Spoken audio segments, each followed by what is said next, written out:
Welcome back to another Conversations Different. This week, we are discussing proposals designed to help New Mexicans electrify their driving habits and in the process clean up the air. The Clean Cars and Truck standards would require automakers to provide more electric vehicles for sale in New Mexico, and that means consumers would have better choices in selecting their cars and trucks. To break this down, we have Camilla Feibelman, Executive Director of the Rio Grande chapter of the Sierra Club, and Tom Solomon, Co-Coordinator of 350 New Mexico. Thank you both for joining us. We're happy to be here. Let's start with the basics. Camilla, what are the Clean Cars and Truck standards, and how are these standards being adopted? Is this a done deal, in other words? Well, thanks for that question. There are actually three parts of these rules. One is called Advanced Clean Cars, and not only does that require cleaner tailpipe emissions from our passenger vehicles and ask auto dealers to bring more EVs to New Mexico so that we New Mexicans have more choice in what we purchase from the lots, but it also includes in advanced clean truck rules that also increase the amount of clean trucks that dealers bring to the state while at the same time reducing air pollution that comes out of our big heavy trucks. So it looks at clean cars and trucks from three different perspectives, from what we have the opportunity to buy and by ensuring that these vehicles aren't impacting our respiratory health as so many vehicles do. The rules themselves will be heard before the Environmental Improvement Board starting on November 13th, and that will be a chance for this expert panel to look at the rules, to consider them, to hear feedback from witnesses and intervening parties like ours, but also hear from members of the public. I will say the rules are sort of, plug and play. States can either join the EPA's rules or they can join rules that are set in California, because California has some special rights to bring new rules on. And so that's what's happening here in New Mexico. We're joining 16 other states that are doing them. And just last week, Colorado approved theirs. So we'll be kind of in good company if this gets adopted, if you believe that electric vehicles are one way to reduce climate change and greenhouse gases and all of those things. That's exactly right. A lot of people have had to leave the state to buy electric vehicles that they want. So Tom will obviously talk about this more, but you can use a combination of federal, utility, and state tax credits to steeply reduce the amount that one of these cars would cost.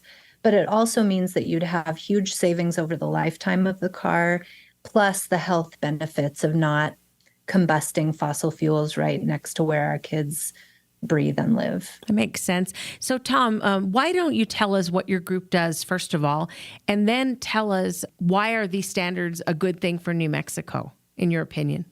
Yes, 350 New Mexico is the New Mexico chapter of 350.org, an international organization devoted to reversing climate change, founded a decade or more ago by Bill McKibben and some of his students. Oh, yeah. And we've been in New Mexico, a chapter, since late 2011, 2012, and I've been co-coordinator since 2013. We have been advocating for clean energy, opposing new fossil fuel infrastructure, and electric vehicles for a good part of that time. And I personally have been an electric vehicle owner and driver since January of 2013. So over 10 years now. I have a lot of experience with electric vehicles and have just been amazed by the maturity and the development of that platform all over that time. It used to be that there were, hardly any places to charge on a road trip. Back when I first bought the vehicle, that has vastly changed now, and it's easy to drive cross country in my car, which I have done. Oh, wow. And do you think that having these standards adopted will be a good thing for the state as opposed to just letting market forces, do whatever market forces do? Why do they need a nudge, basically?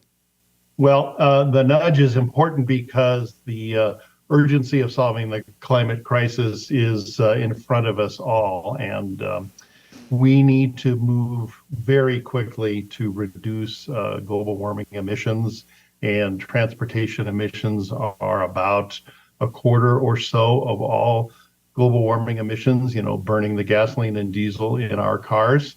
And electric vehicles are so much more efficient than gas and diesel cars. Even if you charge your vehicle from our current, fossil fuel heavy grid, it is still, about half, better than half of the climate emissions per mile driving an electric vehicle. And the benefit is that, of course, our grid is getting cleaner and cleaner every year. And so, the amount of emissions from your electricity generation that you consume in an electric car gets lower and lower every time as we put on more solar and wind and battery storage on the grid and clean it up. Okay, that makes sense. But as I understand it, Camilla, these are just one of the things that's happening in terms of New Mexico moving to electric vehicles more robustly across the, from consumers to governments, et cetera. So what else is happening in terms of moving from fossil fuels to renewable?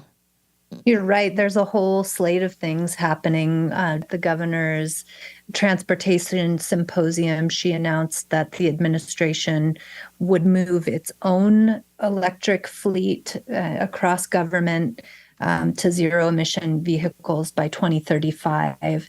And that really helps to stimulate and bring the market along. And that will be paired with charging stations throughout government. But she also announced that she would once again bring forward the electric vehicle tax credit and really called for it to be more robust than what passed the legislative session last year, that it would be big and it would be bold, that it would allow for people to get their rebate right at the moment of purchasing the vehicle, that there would be a credit not just for new cars, but also for used cars.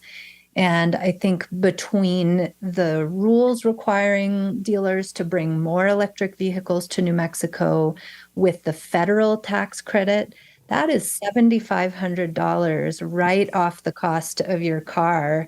Most cars, you've got to look at which cars are eligible. But if PNM's Transportation Electrification Plan passes the PRC, there could be another $4,000 off the price of a car, plus, let's say, $4,000 for the state tax credit.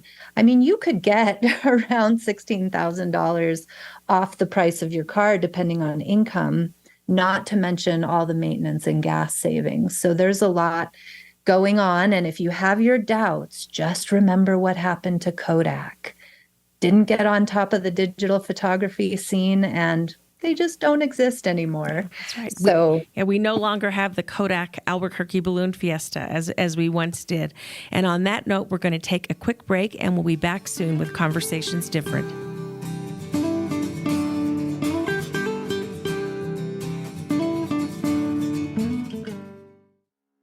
Thanks, Inez. This is Patrick Dorsey, publisher of the Santa Fe New Mexican. We hope you're enjoying this episode of Conversations Different with Inez Russell Gomez. Great local content is only possible with a talented staff dedicated to bringing you the best local content possible. For that staff to do its work, we need your support by subscribing to the Santa Fe New Mexican. If you're already a subscriber, thank you. And if not, there's never been a better time to subscribe. In addition to our home-delivered newspaper that comes with full digital access, we also provide digital-only subscriptions for SantaFeNewMexican.com. We'll also be releasing more online-only audio and video programming moving forward. The Santa Fe New Mexican has been here for nearly 175 years, and we want to continue being your source for local news and information. Visit us at SantaFeNewMexican.com/subscribe or call us at 505-986-3010. Thank you. It's a new day in New Mexico, and the doors to boundless opportunity are open as tens of thousands of New Mexicans reach higher to pursue a dream, broaden their horizons, and retrain for a better job. With the New Mexico Lottery and Opportunity Scholarships, you could build yourself a better future anywhere in the state. You put in the hard work, we'll help with the costs. For eligibility details, visit reachhighernm.com.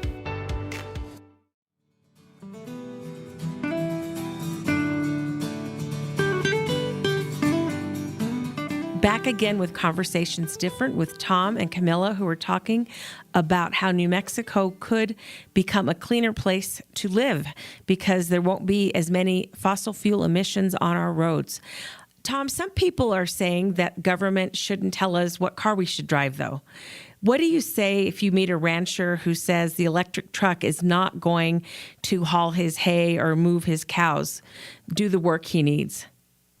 I would say that there is such a rapid level of improvement, rate of improvement for electric vehicles, including trucks, that by the time he needs to purchase another truck, as his current one wears out and he wants to go buy a new one, there will be plenty of options for him. The Ford F-150 Lightning and the Rivian R1T are already trucks that you can buy that have lots of range, lots of towing capacity, and they will have the benefits of all electric vehicles, which means less maintenance, lower operating costs because cost per mile is, for example, driving an electric car is like fueling up a gas car at about 75 cents a mile. That is how cheap electricity is to drive. The maintenance costs are lower. So as he gets to the point where he needs to make that decision, there will be plenty of options and plenty of charging stations to use to drive for road trips.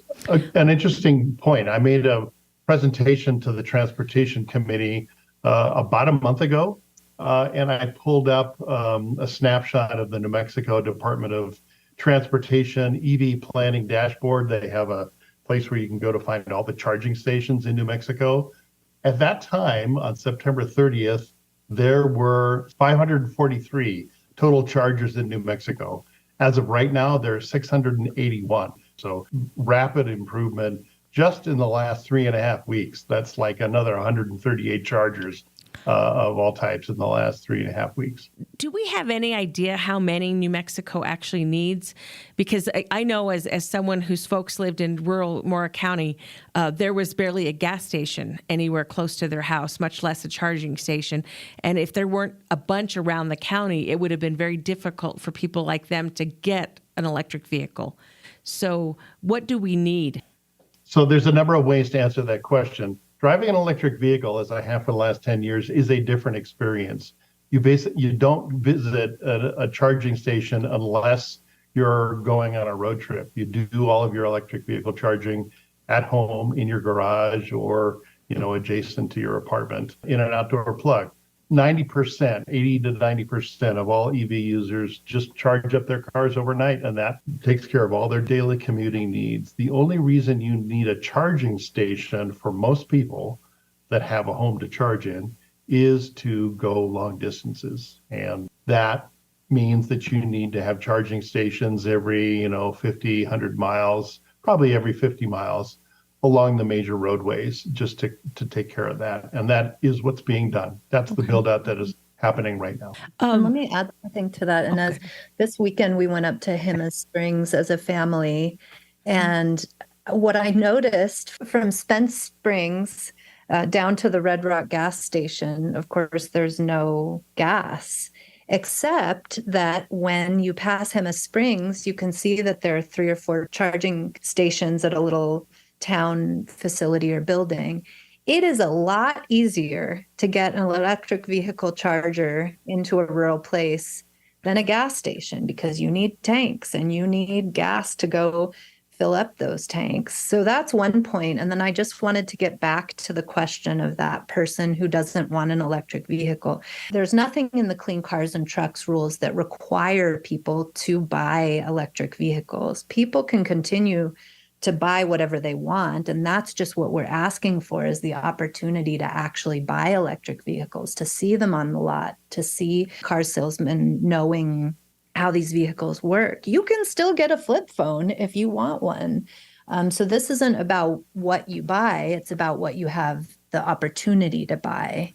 So you wouldn't have to, let's say, drive to Colorado or to Arizona or someplace with more cars and a lot to get the electric vehicle you want. It would make these cars more available to purchasers here in New Mexico. That's Exactly. right. And create a body of used cars for people, who are on an even lower budget than what the tax credits could provide. And I want to go back to the idea of charging stations, because one of the things I keep thinking about is that how rapidly things are changing. And I know now, if you're on a road trip and you see a gas station and you have small children, you're like, oh my gosh, bathrooms. I can get them a sucker and they can be quiet for a while in the back of the car.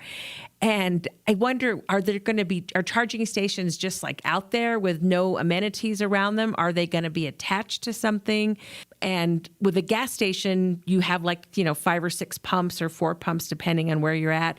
If you have one charging station every 50 miles, and you have 3 cars waiting to get charged, how long does it take?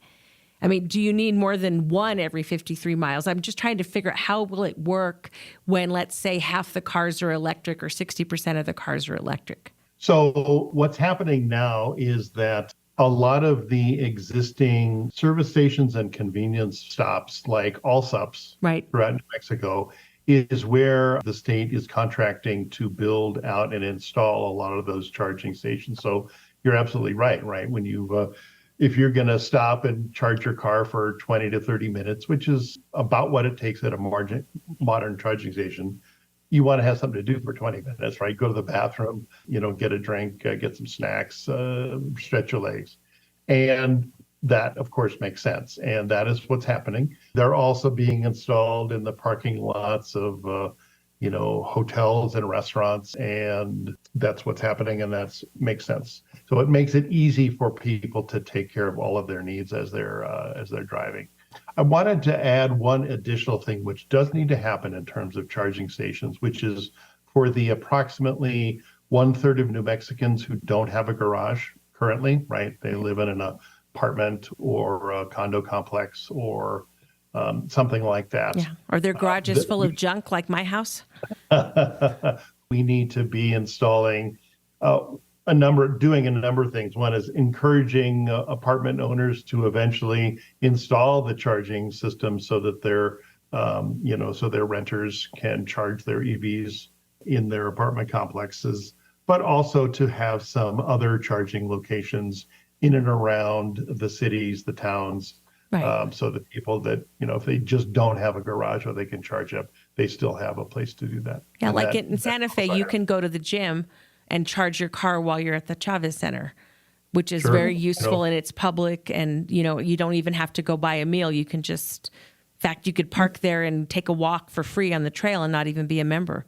So we're lucky in that we have charging stations. It's just, I worry about small towns and, out in the Navajo reservation or at a pueblo or something, will you have the same access to those things? And how are we making sure?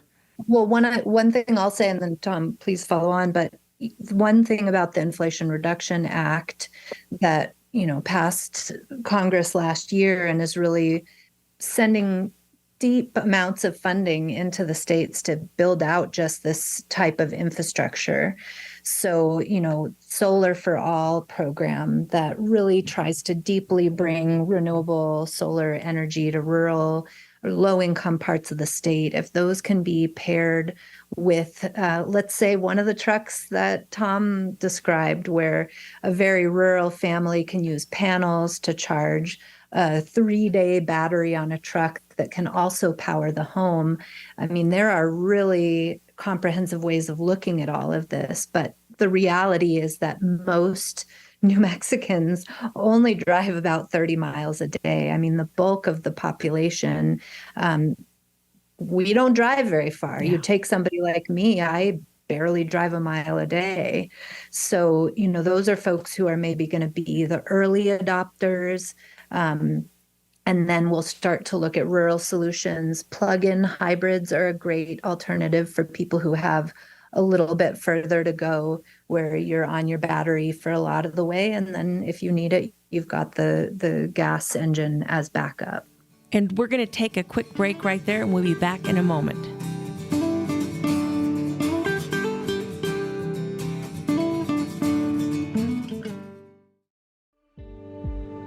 My name is Maria Jose Rodriguez Cadiz, and I am the Executive Director with Solace Sexual Assault Services.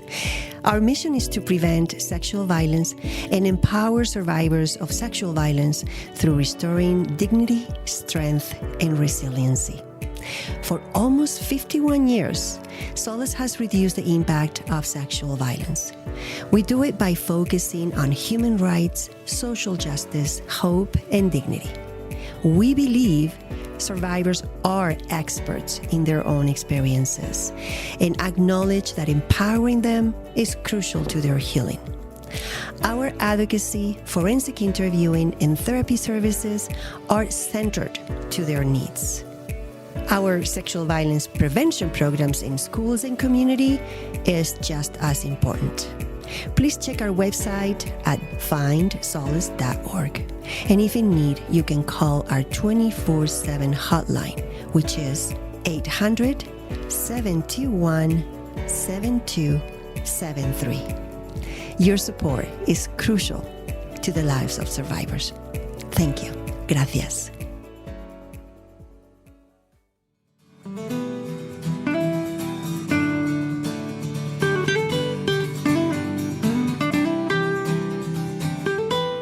We are back with Tom and Camilla discussing clean cars and truck standards. Next week, this will air on the 7th. So next week, there will be hearings in Bernalillo County. And that is when they make the final decision, Camilla, is that right, about whether to adopt these standards for New Mexico? That's right. During the entire week of November 13th, the Environmental Improvement Board will meet at the Bar Association building here in Albuquerque, where I'm calling in from. And they will hear from a big array of experts on the benefits of these rules, from economic benefits to health benefits to consumer choice benefits. And then the public will have an opportunity to give their view at various times during these hearings. And then on the final day, November 16th, the Bernalillo Albuquerque Air Board, which is jointly meeting with the Environmental Improvement Board that serves the New Mexico Environment Department, will make a final ruling. But I do want to emphasize that this really is a comprehensive transportation approach that's being led by the administration, calling for these rules, applying for the federal money to get the chargers, ensuring that there will be rebates, and making sure that every New Mexican has the opportunity to join into this economic and transportation revolution and not get left behind. And that's what it's all about. Okay, that makes sense. And Tom, what would you tell people who are nervous about these changes, who are afraid that their car won't work the same way their gas car does, et cetera? I would say you will enjoy driving an electric car immensely once you try it. But as Camilla said, if you need to take a half step in that direction, plug-in hybrid with 30 to 40 miles of electric range is a good intermediate step. And I also think back to the transition to all of us practically owning a smartphone. When I got my first phone in, 2007 or something, the cell phone network was pretty sparse, right? You could make a call if you were in a city, but if you were traveling in between towns, your coverage would drop out. That has just improved dramatically since then, as has the cost of all of those phones dropped down so that they're affordable for just about everybody. And we are seeing the same kind of evolution and transition in the electric vehicle space as we did with smartphones. So by the time frame that we're talking about, in the mid-2030s, the electric vehicle charging infrastructure will be very solid, fully in place.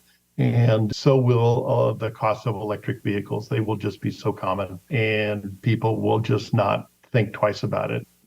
It'll be unusual for people to purchase a gas car just because EVs are going to be so much better, so much faster, so much cheaper to drive, so much cheaper to buy. They are already about as cheap to buy as a gas car with the very latest information, especially with these tax credits. Okay.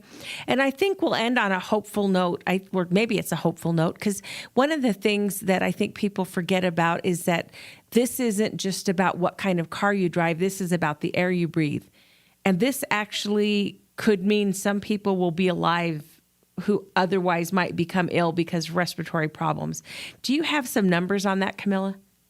I do. And in fact, we and a few other organizations did some deep research into what the benefits of these rules would be for New Mexicans. And we are talking about preventing something like 144 premature deaths and 80,000 and more health incidents over just the short-term life of these rules through 2035. So when you think about where you drive, where those transportation corridors are, the air pollution that we are generating as drivers impacts real people's health. And beyond that, the greenhouse gases that we're spewing into the atmosphere are what are driving the rabid wildfires that hit northern New Mexico so hard last year, that are driving the heat domes that we all sweated through this last summer. I mean, this is about what life is like for our kids now and what it'll be like for our grandkids in these coming generations. And we have a choice to move forward in exciting technological ways. And we need to go from 0 to 60 like you can in an EV in like 3 seconds to make life livable for our kids and our families. And that's what this is about. And that's a great way to close. I thank you guys for joining us, and I look forward to watching the hearings and see what happens. For Conversations Different, it's Inez Russell Gomez. We'll be back again with another conversation.